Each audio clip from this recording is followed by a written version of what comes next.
ശിവദാസൻ എന്ന് പറയുന്ന ഒരു സഹോദരൻ സമൂഹ മാധ്യമങ്ങളിലൂടെ ഒരു കുറിപ്പ് എഴുതി. മുസ്ലിമീങ്ങളെ കുറിച്ച് എഴുതിയ ശിവദാസന്റെ ആ ഒരു കുറിപ്പ് സമൂഹ മാധ്യമങ്ങളിൽ വലിയ രീതിയിൽ വൈറലായി മാറി. നമുക്കറിയാം, ഈ സാധാരണയായി അടുത്ത കാലത്തായി സമൂഹ മാധ്യമങ്ങളിൽ നിരന്തരമായി കണ്ടുവരുന്നൊരു പ്രവണതയാണ് മുസ്ലിമീങ്ങൾക്കെതിരെ വിദ്വേഷ പരാമർശങ്ങളും മറ്റുമൊക്കെ സമൂഹ മാധ്യമങ്ങളിൽ എഴുതിവിടുന്ന ചില ആളുകളുടെ പ്രവണതകൾ. അത്തരമൊരു സാഹചര്യത്തിലാണ് ശിവദാസൻ മുസ്ലിമീങ്ങൾക്ക് അനുകൂലമായി കൊണ്ട് മനോഹരമായ ചില കാര്യങ്ങൾ പങ്കുവച്ചത്. അതിനകത്ത് അദ്ദേഹം ഒരുപാട് കാര്യങ്ങൾ പറഞ്ഞു വെക്കുന്നുണ്ട്. അദ്ദേഹം ആ ഒരു കുറിപ്പ് തുടങ്ങുന്നത് തന്നെ മുസ്ലിമീങ്ങളുടെ ആയുസ്സുമായി ബന്ധപ്പെട്ടുകൊണ്ടുള്ള കാര്യങ്ങൾ പറഞ്ഞു വെച്ചുകൊണ്ടാണ്. അദ്ദേഹത്തിൻ്റെ ആ ഒരു കുറിപ്പ് ഞാനത് വായിക്കാം. മുസ്ലിം സമുദായത്തിൽപ്പെട്ടവർക്കാണ് ആയുസ് കൂടുതലെന്ന് എനിക്ക് പലപ്പോഴും തോന്നിയിട്ടുണ്ട്. എന്താണ് അതിന് കാരണമെന്ന് എനിക്ക് അറിയണമെന്നുണ്ടായിരുന്നു. ഞാൻ അവരുടെ ജീവിത രീതി നിരീക്ഷിച്ചു നോക്കി. ഭക്ഷണം കഴിക്കുന്ന കാര്യത്തിൽ അവർ ഒട്ടും മോശമൊന്നുമല്ല. ഇറച്ചിയും മീനുമെല്ലാം അവർ സുഭിക്ഷമായി കഴിക്കുന്നുമുണ്ട്. ഞാൻ എന്നും രാവിലെ നടക്കാൻ പോകാറുണ്ട്. 5 മണിക്ക് നടക്കാൻ പോകുമ്പോൾ പോകുന്ന വഴിയിൽ ഒരു നിസ്കാര പള്ളിയുണ്ട്. അവിടെ ഉച്ചത്തിൽ ബാങ്കുവിളി കേൾക്കാം. അവിടേക്ക് സമീപത്തുള്ള വൃദ്ധരായുള്ള ആളുകൾ നടന്നു പോകുന്നത് കാണാം.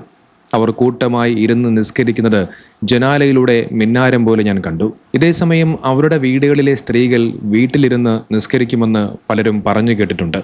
മുസ്ലിം സമുദായത്തിൽപ്പെട്ട സ്ത്രീകൾ കടയിൽ വരുമ്പോൾ കേൾക്കുന്ന വാക്കുകളുണ്ട്: വേഗം തായോ, ബാങ്ക് കേട്ടു, നിസ്കരിക്കാൻ സമയമായി. ഇത് കേൾക്കുമ്പോൾ ഞാൻ പെട്ടെന്ന് സാധനങ്ങൾ എടുത്തു കൊടുക്കും. തിരക്കാണെങ്കിൽ അവർ സഞ്ചി കടയിൽ വെച്ചിട്ട് പിന്നെ വരാമെന്ന് പറഞ്ഞു പോകും. ഞാൻ ആലോചിക്കും, നിസ്കാരത്തിന് എത്രമാത്രം പ്രാധാന്യമാണ് അവർ കൊടുക്കുന്നത്. അവർക്ക് ആരാധിക്കാൻ വിഗ്രഹമില്ല എന്നാണ് എൻ്റെ അറിവ്. അവരുടെ ദൈവം അവരുടെ മനസ്സിലാണ്. നിസ്കാരം നല്ലൊരു യോഗിയാണ് എന്നാണ് എനിക്ക് തോന്നിയിട്ടുള്ളത്. തറയിലിരുന്ന് മുട്ടുകൾ മടക്കി കുമ്പിട്ടും നീർന്നും അവർ നിസ്കരിക്കുമ്പോൾ അവരുടെ ഓരോ അവയവങ്ങളിലേക്കും രക്തപ്രവാഹം നടക്കുന്നു. ശ്വാസമെടുത്ത് പതിയെ പുറത്തേക്ക് വിടുമ്പോൾ അവരുടെ ശ്വാസകോശ കുടലുകൾ വികസിക്കുന്നു. അവരുടെ മനസ്സിനെ നിയന്ത്രിക്കാൻ കഴിയുന്നു. എന്തൊരു ബുദ്ധിപരമായ അറിവാണ് അവരുടെ കാർന്നോർമാർ അവർക്ക് പകർന്നു നൽകിയിരിക്കുന്നത്. ഷുഗറിനെയും കൊളസ്ട്രോളിനെയും പ്രഷറിനെയും നിയന്ത്രിക്കാൻ ഇതിലും മികച്ചൊരു സൂത്രം വേറെ എന്താണുള്ളത്? നോക്കി, ഈ കാര്യങ്ങളൊക്കെ പറഞ്ഞു വെക്കുന്നത് ഹൈന്ദവ വിശ്വാസത്തിൽ ജീവിക്കുന്ന ഒരു ഹൈന്ദവ വിശ്വാസിയായ ഒരു സഹോദരനാണ് എന്ന് നാം എല്ലാവരും മനസ്സിലാക്കേണ്ടതുണ്ട്. വർഗീയവാദികൾ നിരന്തരമായി കൊണ്ട് മുസ്ലിമീങ്ങളെ ഉന്നം വെച്ചുകൊണ്ട് അവർക്കെതിരെ വിദ്വേഷ പ്രസംഗങ്ങളും ഇത്തരത്തിൽ സമൂഹ മാധ്യമങ്ങളിലൂടെ പ്രചരിപ്പിക്കുന്ന ഈ ഒരു കാലഘട്ടത്തിലാണ്, അല്ലെങ്കിൽ ഈ ഒരു സമയത്താണ് ഇത്തരത്തിൽ മുസ്ലിമീങ്ങളെക്കുറിച്ചുള്ള മനോഹരമായ ആ കുറിപ്പുകൾ അദ്ദേഹം സമൂഹ മാധ്യമങ്ങളിലൂടെ അദ്ദേഹം എഴുതിയത്. ഇത്രയും ഭാഗങ്ങളിൽ അദ്ദേഹം എഴുതി വെച്ചത് മുസ്ലിമീങ്ങൾ നിസ്കാരത്തിന് എത്രത്തോളം പ്രാധാന്യം കൊടുക്കുന്നുണ്ട് എന്നും അതുപോലെ തന്നെ നിസ്കരിക്കുന്ന സമയത്ത് ഒരു മനുഷ്യനുണ്ടാകുന്ന ആരോഗ്യപരമായ ഗുണങ്ങളെക്കുറിച്ചൊക്കെയാണ്. നമുക്കറിയാം, ഈ ഇസ്ലാമിൽ നോമ്പ് പിടിക്കാറുണ്ട്, നിസ്കരിക്കാറുണ്ട്, അങ്ങനെ ഒരുപാട് കാര്യങ്ങളൊക്കെ ചെയ്യാറുണ്ട്. എന്നാൽ നൂറ്റാണ്ടുകൾക്ക് മുമ്പ് നബിതങ്ങൾ ഇത് ലോകത്തോട് പറഞ്ഞു വെക്കുന്ന സമയത്ത് ഇന്ന് ഈ ഒരു കാലഘട്ടത്തിൽ അതിനെക്കുറിച്ച് പഠിക്കുന്ന വൈദ്യശാസ്ത്രം കണ്ടെത്തുന്നത് വലിയ ഞെട്ടിപ്പിക്കുന്ന പഠനങ്ങളും റിപ്പോർട്ടുകളും ഒക്കെയാണ്. ഒരുപാട് ആരോഗ്യപരമായ ഗുണങ്ങൾ ഇതിലൂടെ ലഭിക്കുന്നുണ്ട് എന്നുള്ളതാണ്. നോക്കൂ, നിസ്കരിക്കുന്നതിലൂടെ ഒരു മനുഷ്യന് ഒരുപാട് ആരോഗ്യ ഗുണങ്ങൾ ലഭിക്കുന്നുണ്ട് എന്ന് പല പഠനങ്ങളും പറഞ്ഞു വെക്കുന്നുണ്ട്.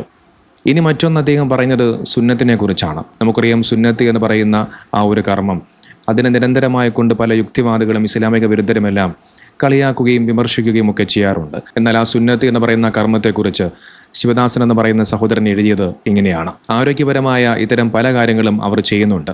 അതിൽ മറ്റൊന്നാണ് അവരുടെ സുന്നത്ത്. ലൈംഗിക അവയവം ഏറ്റവും വൃത്തിയായി സൂക്ഷിക്കേണ്ട ഒന്നാണ്. വൃത്തിയായി സൂക്ഷിച്ചില്ലെങ്കിൽ ഏറ്റവും അണുബാധയുണ്ടാകുന്ന സ്ഥലം. വേണമെങ്കിൽ പറയാം, ദൈവം ഓരോ അവയവങ്ങളുടെയും സുരക്ഷിതത്തിന് വേണ്ടിയാണ് ഓരോന്ന് ചെയ്തു വച്ചിരിക്കുന്നത് എന്ന്. പക്ഷേ ദൈവം മനുഷ്യനെ സൃഷ്ടിക്കുമ്പോൾ കരുതി കാണില്ല അവൻ ഇത്രയും ബുദ്ധിയുള്ള ജീവിയാണെന്ന്. ദൈവം മനുഷ്യനെ സൃഷ്ടിച്ചപ്പോൾ അവൻ ഇതുപോലെ വസ്ത്രം ധരിച്ച് നടക്കുമെന്ന് കരുതി കാണില്ല. അതുകൊണ്ടാണ് ലൈംഗിക അവയവത്തെ പൊതിഞ്ഞു വയ്ക്കാൻ ചർമ്മം കൂടെ ചേർത്തത്. പക്ഷെ അത് പലപ്പോഴും അവന് വിനയവുമായി തീർന്നപ്പോൾ അവരുടെ ആളുകൾ കണ്ട ഉപായമാണ് സുന്നത്ത് കർമ്മം. ആരോഗ്യപരമായി ബുദ്ധിമുട്ടുള്ള മറ്റു മതസ്ഥരും ഡോക്ടറുടെ നിർദ്ദേശപ്രകാരം അത് ചെയ്യാറുണ്ട്. അതുകൊണ്ട് അതിൻ്റെ പേരിൽ അവരെ പരിഹസിക്കുന്നതിൽ അർത്ഥമില്ലെന്ന് എനിക്ക് തോന്നിയിട്ടുണ്ട്.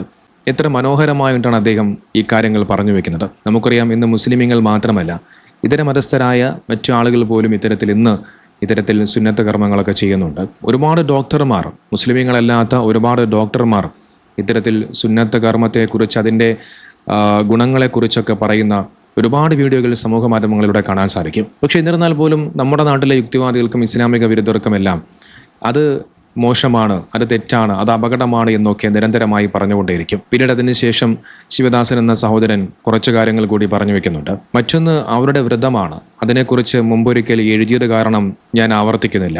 ആർത്തവകാലം അവരുടെ സ്ത്രീകൾ നിസ്കാരം ഉപേക്ഷിക്കാറുണ്ട് എന്നും കേട്ടിട്ടുണ്ട്. അവരുടെ വസ്ത്രധാരണവും ഒരു പരിധിവരെ മാന്യതയുള്ളതാണ് എന്ന് എനിക്ക് തോന്നിയിട്ടുണ്ട്. ശരീരം മുഴുവനും മറച്ചുകൊണ്ടുള്ള അവരുടെ വസ്ത്രധാരണത്തെ മറ്റുള്ളവർ പരിഹസിക്കുമെങ്കിലും കാലാവസ്ഥയ്ക്ക് അനുയോജ്യമായ വസ്ത്രധാരണമാണ് അവരുടേത്. ഒരു പരിധിവരെ അവരുടെ പെൺകുട്ടികൾ അതിൽ സുരക്ഷിതരുമാണ്. അങ്ങനെ ചിന്തിച്ചു നോക്കിയപ്പോൾ അവരുടെ ജീവിത രീതി ഒരു പരിധിവരെ ആരോഗ്യത്തെ മുൻനിർത്തി തന്നെയാണ് എന്നെനിക്ക് തോന്നിയിട്ടുള്ളത്. എന്ത് തൊഴിലും ചെയ്യാൻ മടിയില്ലാത്തവരാണ് അവരുടെ പുരുഷന്മാർ. ഏതു മേഖലയിലും അവരുടെ സാന്നിധ്യമുണ്ട്. അതുകൊണ്ട് തന്നെ അവർ ജീവിതം മെച്ചപ്പെടുത്തിയെടുക്കാൻ അവർ മാക്സിമം ശ്രമിക്കുന്നുണ്ട്.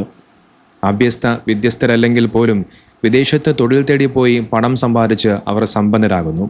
അത് നമ്മുടെ നാടിൻ്റെ വളർച്ചയ്ക്ക് കൂടി വഴിയൊരുക്കുന്നു എന്ന് നിസ്സംശയം പറയാം. എനിക്കതുകൊണ്ട് തന്നെ മുസ്ലിം സമുദായക്കാരുടെ ജീവിത രീതി ഇഷ്ടമാണ്. അവരെ ഞാൻ ബഹുമാനിക്കുന്നു. നോക്കി, ഇദ്ദേഹം പറഞ്ഞു വയ്ക്കുന്ന എല്ലാ കാര്യങ്ങളും ഇസ്ലാമിക വിരോധികൾ, യുക്തിവാദികൾ നിരന്തരമായി കൊണ്ട് മുസ്ലിമീങ്ങളെ വിമർശിക്കാൻ ഉപയോഗിക്കുന്ന കാര്യങ്ങളാണ്. അതായത് നിസ്കാരത്തെക്കുറിച്ച്, നോമ്പിനെക്കുറിച്ച്, അവർ ധരിക്കുന്ന വസ്ത്രധാരണത്തെക്കുറിച്ച്, അങ്ങനെ എല്ലാ കാര്യങ്ങളെക്കുറിച്ച് മനോഹരമായി അദ്ദേഹം പറഞ്ഞു വയ്ക്കുന്നുണ്ട്. നോക്കിയൊരു പോസ്റ്റ് എഴുതിയതിന് തൊട്ട് പിന്നാലെ അദ്ദേഹം രണ്ടാമതൊരു പോസ്റ്റ് ഇട്ടിട്ടുണ്ട്.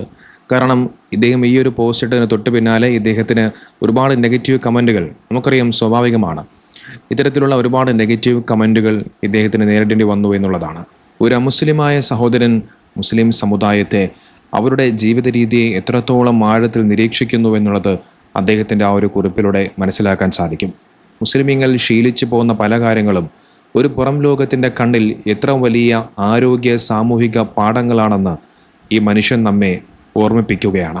നോക്കൂ, ഇസ്ലാമിക വസ്ത്രധാരണത്തെക്കുറിച്ച് പലപ്പോഴും ഇസ്ലാമിക വിരോധികൾ വിമർശനങ്ങൾ ഉന്നയിക്കുമ്പോൾ ആ ഇസ്ലാമിക വസ്ത്രധാരണത്തെ വളരെയധികം ബഹുമാനത്തോടു കൂടിയാണ് ഇദ്ദേഹം നോക്കിക്കാണുന്നത്. ശിവദാസൻ്റെ ആ വലിയ മനസ്സ് നമ്മളാരും കാണാതെ പോകരുത്. മുസ്ലിം പുരുഷന്മാരുടെ ഈ അധ്വാനശീലത്തെക്കുറിച്ച് ഇതിനു മുമ്പും ഒരുപാട് ഇതര മതസ്ഥരായ സഹോദരങ്ങൾ പോലും അവർ തുറന്നു പറഞ്ഞിട്ടുള്ള കാര്യമാണ്. നമുക്ക് ആരൊക്കെ എന്തൊക്കെ ചെയ്യാൻ ശ്രമിച്ചാലും, എന്തൊക്കെ വ്യാജമായ കള്ളങ്ങൾ മറ്റുള്ളവരുടെ മനസ്സിലേക്ക് അടിച്ചേൽപ്പിച്ചാലും ആ മതത്തിൻ്റെ സത്യം ലോകം മനസ്സിലാക്കുക തന്നെ ചെയ്യും. ഇത് ഇവരുടെ മനസ്സിലേക്ക് ആരും അടിച്ചേൽപ്പിക്കുന്ന ഒരു കാര്യമല്ല. അവർ മനസ്സിലാക്കിയ യാഥാർത്ഥ്യമാണ് അവർ പറഞ്ഞു വയ്ക്കുന്നത്. അവരുടെ ബോധ്യമാണ് അവർ പറയുന്നത്. അതുകൊണ്ട് തന്നെ എത്ര തന്നെ നിങ്ങൾ ഇസ്ലാമിനെക്കുറിച്ചും മുസ്ലിമീങ്ങളെക്കുറിച്ചും വ്യാജമായ രീതിയിൽ കള്ളങ്ങളും ഇത്തരത്തിലുള്ള അപവാദങ്ങളും ഒക്കെ നിങ്ങൾ പ്രചരിപ്പിച്ചാലും ആ മതത്തിൻ്റെ മഹത്വം, ആ മതം പഠിപ്പിക്കുന്ന മാനവികത, അത് നല്ലവരായ സഹോദരങ്ങൾ മനസ്സിലാക്കുക തന്നെ ചെയ്യും.